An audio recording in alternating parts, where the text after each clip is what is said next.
আসন্ন চাকসু নির্বাচনে আপনি ভিপি পদে নির্বাচন করছেন, তো আপনার কি কোনো ইশতেহার আছে? নিশ্চয়, আমি একজন বিপি ক্যান্ডিডেট, অবশ্যই আমার ইশতেহার আছে এবং আমার ব্যালট নাম্বার হলো 23। তো আপনার ইশতেহারগুলো কি কি এসব একটু আমাদের সংক্ষেপে জানাবেন। জি ধন্যবাদ আপনাকে। আমি সরাসরি ইশতেহারে যাচ্ছি। আমার প্রথম ও 1 নম্বর ইশতেহার হলো ঘুম পাগল শিক্ষার্থীদের জন্য। আমরা জানি বিশ্ববিদ্যালয়ের অধিকাংশ শিক্ষার্থীরাই রাত জাগে এবং তারা 3টা-4টার সময় ঘুমায়, ফলে সকালবেলা ক্লাসে এসে তারা ঘুমিয়ে পড়ে।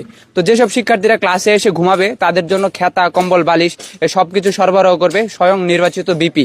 পরীক্ষার প্রশ্নপত্র অতিরিক্ত কঠিন হলে আগাম প্রশ্নপত্র ফাঁস করা হবে, তবে শর্ত থাকে যে এই সুবিধা বুক করবে একমাত্র আমার নিজস্ব ভোটাররা। যেসব ডিপার্টমেন্টে সেশন জট রয়েছে সেসব ডিপার্টমেন্টে আমি 2টি কাজ করব। 1, 5 বছরের বেশি সেশন জট হলে তাদেরকে বয়স্ক ভাতা দেওয়া হবে এবং 7 বছরের বেশি সেশন জট হলে তাদেরকে একটি করে হুইল চেয়ার দেওয়া হবে এবং তাদের বিবাহের দায়িত্ব স্বয়ং বিপি কাঁধে নিবে। যেসব হলের বাথরুমে লাইন পড়ে যায় সেসব হলের প্রতিটা বাথরুমেই ওয়াইফাই লাগানো হবে। হলের প্রতিটা রুমে ওয়াইফাই থাকার পরেও আপনি বাথরুমে কেন ওয়াইফাই লাগাবেন?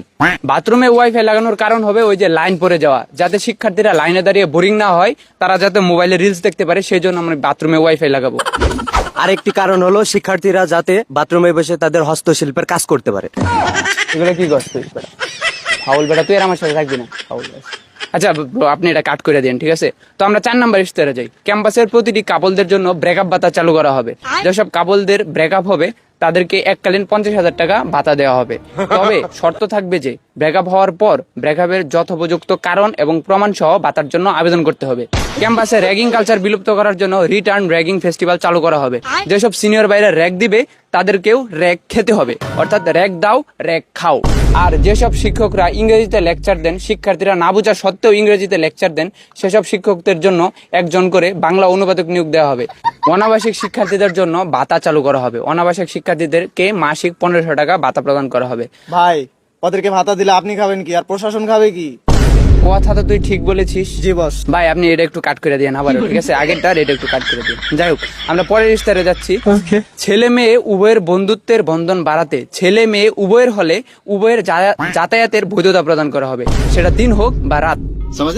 ক্যাম্পাসে হাজার হাজার কাপল থাকা সত্ত্বেও তাদের একান্ত সময় কাটানোর জন্য কোনো হোটেল বা রিসোর্ট নেই। তারা জঙ্গলে গিয়ে মশার কামড় খায়, রাত বিরাতে ঝুপঝাড়ে গিয়ে মশার কামড় খায়, শুয়োরের দৌড়ানি খায়, শিয়ালের দৌড়ানি খায়। আমি তাদের জন্য ফরাদ হলের পাশে একটি 7 স্টার হোটেল নির্মাণ করব। তো এই ছিল আমার ইশতেহার। আর আমার আরো কিছু ইশতেহার আছে, সেগুলো আপনারা নির্বাচনের পর জানতে পারবেন। মনে রাখবেন ব্যালট নাম্বার 23। এ রাজু, বাইরে কিছু টাকা দিয়ে দে ভাই, আপনি শর্টটা কাট করে দেন, আপনার কিছু টাকা দিতেছে, ঠিক আছে? সাবির तो साला बहुत नीच आदमी रे। ভাই এটা কি দিলেন? আপনার তো